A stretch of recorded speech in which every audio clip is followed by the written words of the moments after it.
Hey everybody. So I'm going to be talking channel for just a second before I kick into the review that I'm going to do.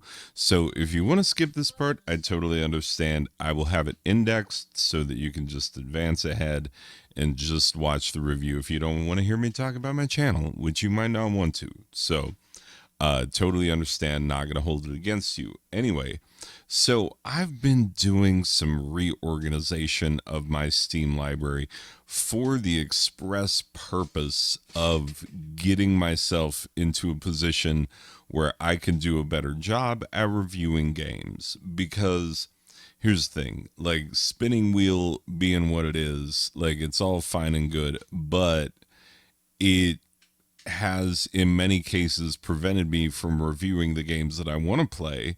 And so I find myself playing a lot of games that I don't want to play. And I'm really good at forcing myself to do things that I don't want to do. Uh, but I don't want the playing and reviewing of video games to feel like the kind of chores that I force myself to do. Uh, yeah, I just don't want that. So I'm not going to do that. So here's what I've come up with.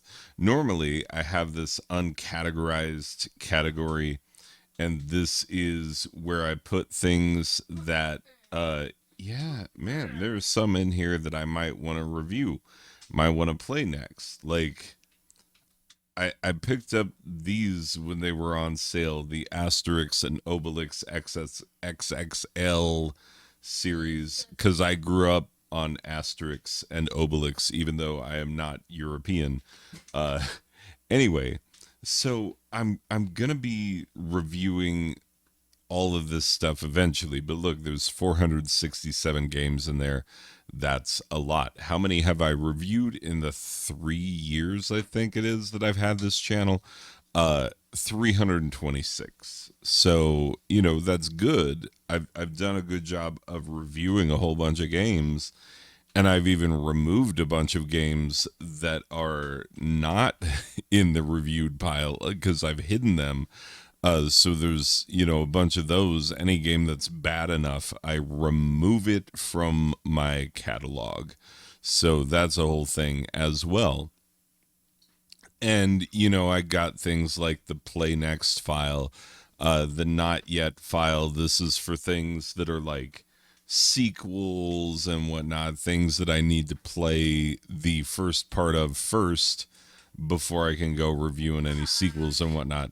This one is because not all of the games that the Russians purchased are appropriate. Uh, I bought like three of these, like that are not appropriate. Yeah, Jackbox games. I'm not reviewing those. You can find out what they are on your own. They're all reasonably fun. I've got my favorites. I've got applications that are more apps than anything. But the new thing is this review next file, because these are the things that what I put in here are games that I either know really well, games that I really, really want to review, and also games that I can review much more quickly because I won't have to put, because if we're going with something like, for instance, this looks like an RPG, looks really cool. I don't remember when and where I got this game. Looks actually kind of awesome. But like Bard's Tale, all right, excellent game, one of a kind, truly a unique game, but I have to have time to like play into the game enough to be able to review it properly. And I, yeah, I don't want to bind myself to that kind of time just yet. And there are a lot of games, Cthulhu Saves Christmas. It's an RPG.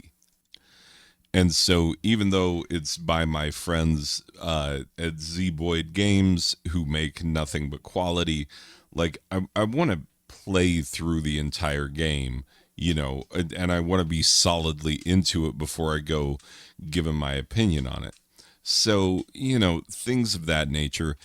The things in here I'm going to be able to review just a little more quickly. So, yeah, these are the 172 games that I was like, you know what? Let's get after these first. And so, yeah, I'm arranging my library in that sort of a way. And so now we're going to get after things. Anyway, all that said, it is time to move on to the review of the actual game that I am reviewing, which is Pac-Man 256. So we're going to mark the time by saying the word mark. And then, hey, everybody that skipped ahead, welcome back. Anyway, so you missed me talking about things, but now we're going to talk about Pac-Man 256. Pac-Man 256 is a mobile game. You cannot get around this fact. It's made by Hipster Whale, the same people who made Crossy Road, which is all fine and good. Mobile gaming, I've got my issues with mobile gaming. Let's talk about that first so that I can put into proper context how I feel about this game and owning it and playing it PC-wise. Because I played this game, all the gameplay footage that you will be seeing, I played with controller. Normally, I would play this game with keyboard. I was going to say keyboard and mouse, but mouse is not necessary. Just keyboard you can play. And normally I do play with a keyboard, but I played with controller this time around because I wanted to know, like, how much of a game it can feel like when you are playing it as a game rather than a mobile game, which mobile games are not even remotely the same thing as PC games or console games anymore. Because what they actually are, they're advertising. You are being sold to advertisers. That is what they are. All mobile games are a way to get your eyeballs on ads. It was bad enough when back in the day, mobile games started doing the thing where it's like, hey, spend real world money to get fake video game type of stuff. I remember the first game to do that was Dungeon Hunter 3, because Dungeon Hunter 1 and 2, they were real games, and they cost like $10, which is a lot for an app, but they were fully featured RPGs. And then Dungeon Hunter 3 came along, and it's like, oh, you just battle in this arena, and you're going to get overwhelmed pretty quickly unless you spend real-world money to buy the armor upgrades and the weapon upgrades that would otherwise take you a bajillion years to get. So stupid. So incredibly stupid. And it was bad enough that was the case. I think the perfect example of this is take a look at the game Jetpack Joyride. A beautiful game, an amazing game, so much fun, and you could get it for free. And I remember getting it for free, and I was like, hey, this is all right. This is a game. I can play it. There were a ton of skins and downloadables to unlock, and you could unlock them much faster if you spent actual money rather than in-game, rather than earning things in-game. You could unlock everything more quickly, but I didn't care about that. I never spent actual money on it until they came out with, there was the vehicle upgrade, there was the sleigh, like Santa's sleigh, which you had to pay money to unlock. And it was like $2. And I was like, you know what? That's fine. I would have spent at least that much money on this game because this game is fun and I put a lot of time into it and I've enjoyed it very much. And for a while, that was the end of it. Like, I spent a total of, like, I think it was $2.99. I think it was $3 on this game. And if you go and play Jetpack Joyride now, you'll watch an ad before you watch an ad, and then you'll play a game for a little bit, and then if you die, you're going to watch an ad But if you want to revive yourself, you can watch an ad. If you want to like unlock things, you can watch an ad, but then you'll have to watch an ad before you watch an ad. And it just it is the most diabolical and evil, torturous thing ever. I think advertising is a form of cruel and unusual punishment, and I think it ought to be outlawed. And I know for a fact that many of you are going to agree with me. By the way, apologies that you ever have to watch ads during my videos. Like, get ad blocker. I'm not getting paid for this. I do this for the love of the game. And so, yeah, that's it. I do not care if you skip the ads that are embedded in my videos. Because I skip them as well. I've got ad blocker on my computer because that's the only way to live in this ridiculous day and age that we've built for ourselves. Anyway, so I hate the constant in-game purchases. But you know, with a good game, you can get around those, or you can just live with the consequences of just grinding rather than spending real world money on fake world stuff. You know, you could find a way around it. But with ads, you can't. You just have to take it, and it sucks. And so it is a bad situation with mobile gaming, and I now hate mobile gaming. People ask me like, "Oh, what games do you have on your phone?" None.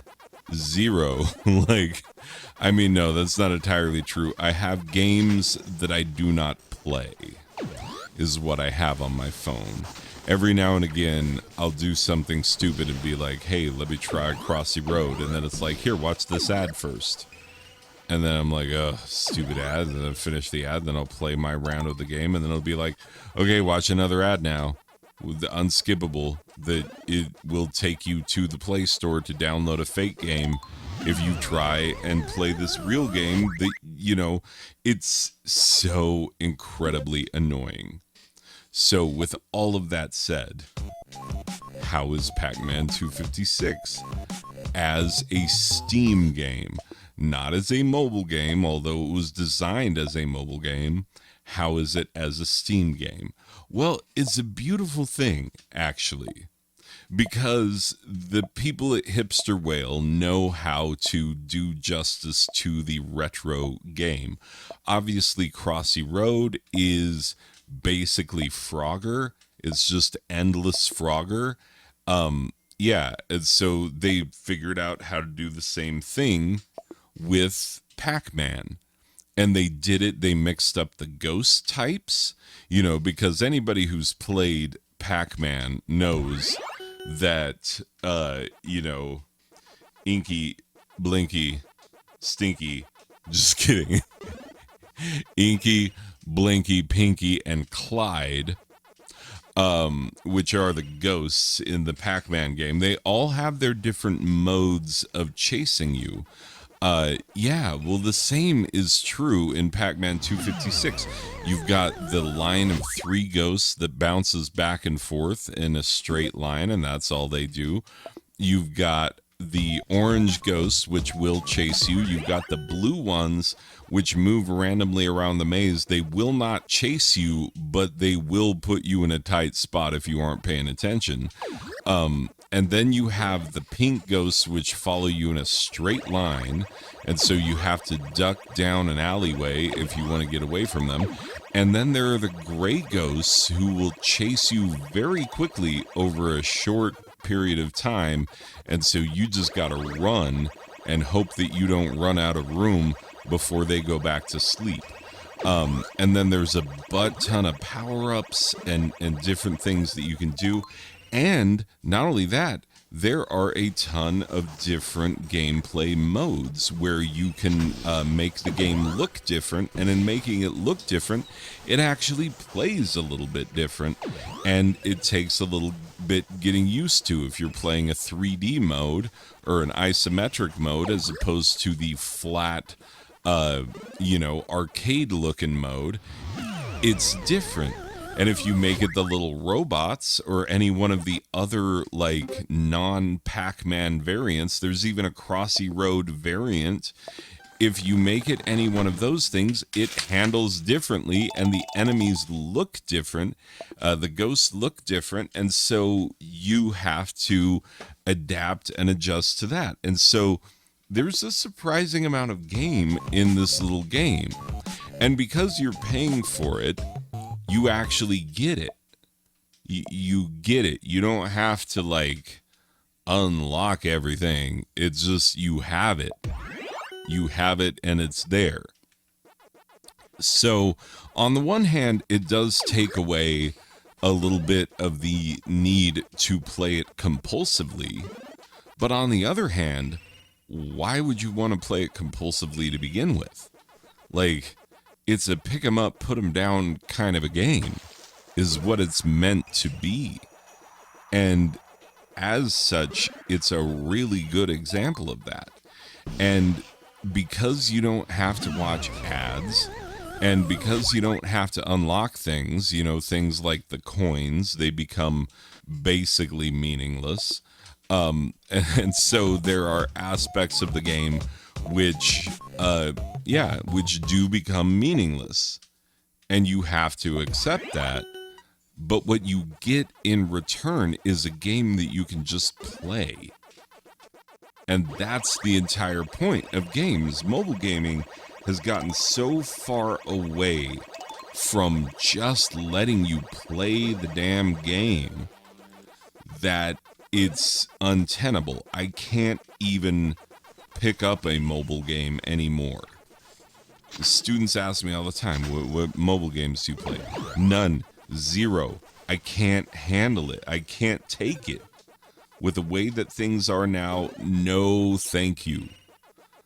But to take a game like this, which is full of nothing but good ideas, because like I said, the people at Hipster Whale know how to keep that classic gameplay, how to do honor to the classic gameplay, and also add some new wrinkles to it, and also have it be perpetually fun, but also have it be something that you can pick up and put down and never feel bad that you're putting it down because you'll know you'll pick it up again at some other point. Yeah, that's exactly what it should be. It's exactly what it should be. And so, as it stands, I really, really enjoy this game because I've always loved Pac-Man.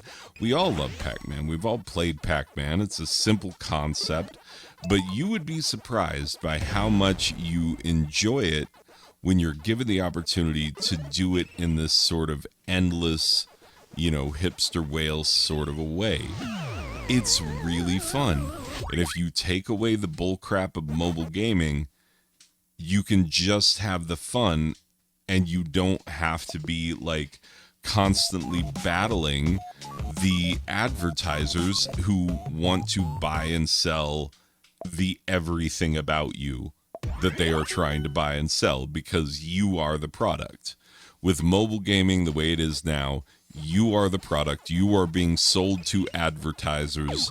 And so, yeah, it's a form of digital slavery, and I hate it.